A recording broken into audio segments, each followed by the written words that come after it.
We are in the midst of another busy day at Davos. Just moments ago, President Trump hosted a charter signing ceremony for what he calls the Board of Peace that was in Davos, Switzerland. The board, originally conceived as a small group of world leaders overseeing the Gaza ceasefire plan. But the president since has suggested it could be a mediator for global conflicts well beyond Gaza.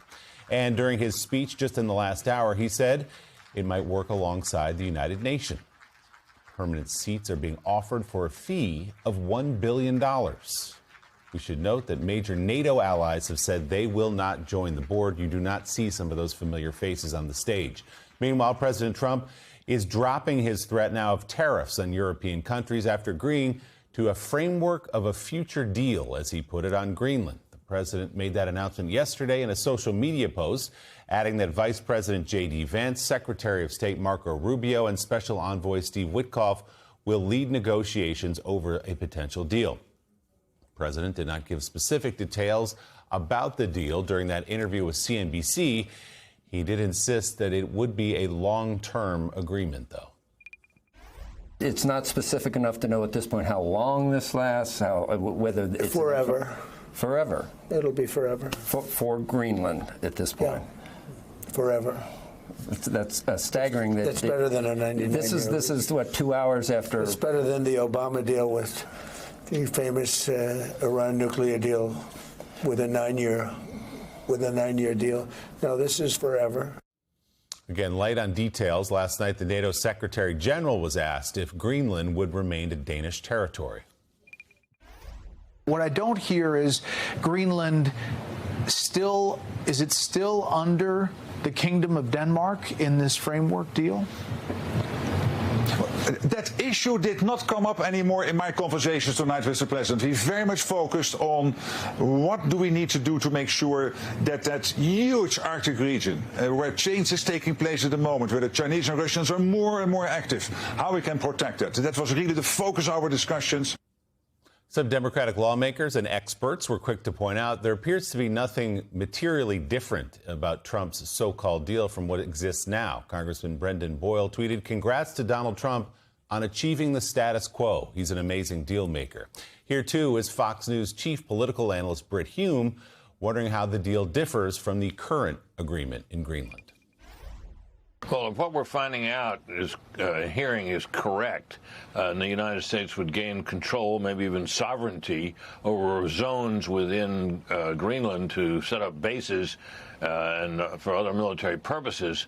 That would certainly be a solution to the issue, but it's not entirely clear to me how it would matter practically, and how much difference it would make between that and what we have now. We have extensive basing rights in Greenland under a treaty reached in 1951 through NATO that allowed us to have a lot of bases in Greenland, and we did have a lot of bases in Greenland.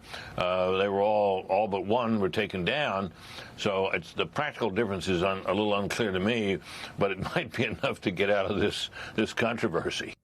Caddy K is in Davos, as we mentioned. So, Caddy, we'll talk about the Board of Peace in a moment, things moving quickly there. But let's go back to Greenland here and what we were just hearing. So President Trump yesterday makes this speech at Davos where he insults everyone in the room, insults our allies, says you'd all be speaking German if it weren't for us, insults Canada, says you better watch your mouth, Prime Minister Carney. I heard your speech yesterday. He says Greenland is our territory, speaking of the United States.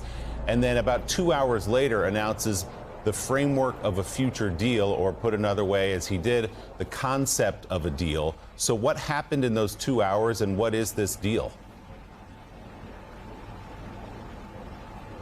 Look, I think a couple of things happened. One is that the markets responded badly. Donald Trump didn't like that.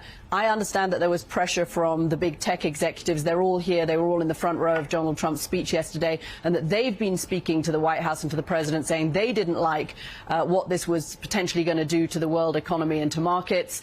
And then, of course, you had the Europeans standing up in a way that they haven't done. I've just got off interviewing the Norwegian Prime Minister, Willie, just a few seconds ago, and I asked him whether Europe had finally found its spine, and he kind of said yes. You know, that they'd adopted one tone last year, and they adopted this tone this year, but they also, over this Greenland crisis, went to the White House and said, listen, this is what we will do.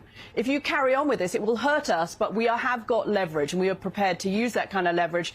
And I think that's how you got to this whole thing being wound back. But everyone's portraying this as Donald Trump came to Davos and he caved. And it looks like he did cave on Greenland. But the way he spoke to European leaders and the amount of crisis that this caused over the course of the last week, I think is going to cause damage long term. He asked for 100%.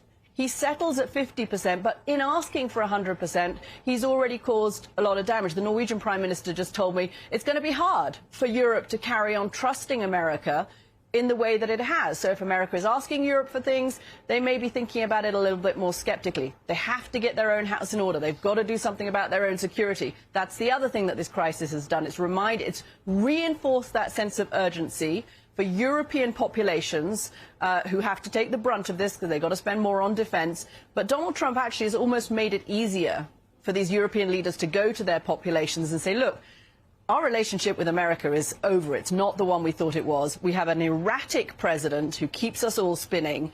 We are going to have to do something about our own defense, and that means less spending on education and healthcare and things. And in a way, I think Trump has been, with this erratic behavior, this kind of whiplash, bad cop one day, good cop today, he's actually made it perhaps easier for European countries to do what they need to do.